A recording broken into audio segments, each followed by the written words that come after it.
বড় মার জন্মমার যদি প্রথমে একটু বড় মার বিষয়ে কিছু বলি, তারপরে ঠাকুরের বা বলবো আর কি, যেটুকু পারি আর কি বলার চেষ্টা করবো আর কি, ঠাকুরের যেটুকু বলায়।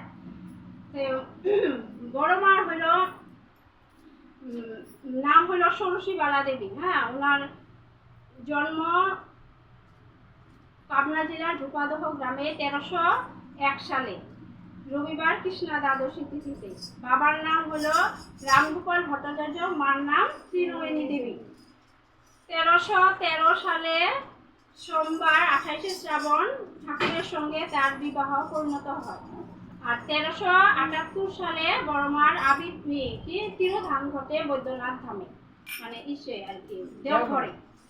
তো এখন বড়মার বিষয়তে সবাই জানে আর কি বলবো, এতটুকু মানে বললাম আর কি।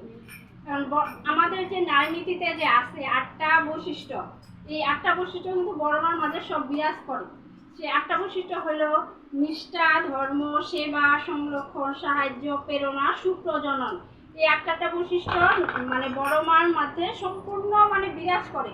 এর একটিও যদি আমরা অক্ষরে অক্ষরে পালন করতে পারি, তথাপি আমরা মানে বড়মার নীতি অনুযায়ী চলতে চেষ্টা করতে পারি আর কি।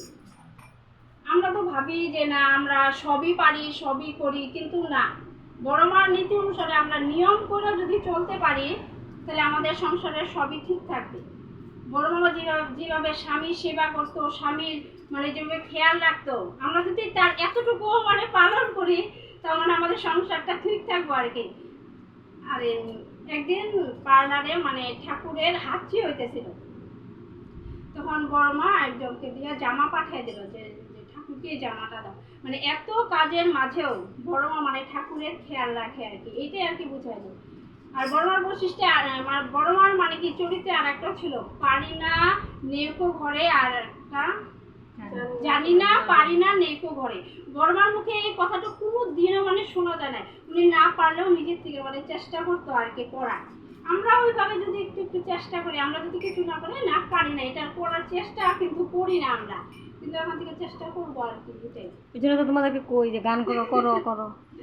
গান টান তো পারি না, তাও তোমারই উৎসাহতে, তোমার উৎসাহতে, তোমার প্রেরণাতে এতটুকু আজকে কিন্তু আমরা এগিয়ে আসছি। কিন্তু আজকে আমার সীমা মায়ের উৎসাহ প্রেরণাতে আমরা যতটুকু গান কীর্তন এগুলোতে অগ্রসর না হলো বড়মার ইসে না থাকলে তাও পারতা না। বড়মার আশীর্বাদ আছে, বড়মার এটার জন্য আমরা পারছি।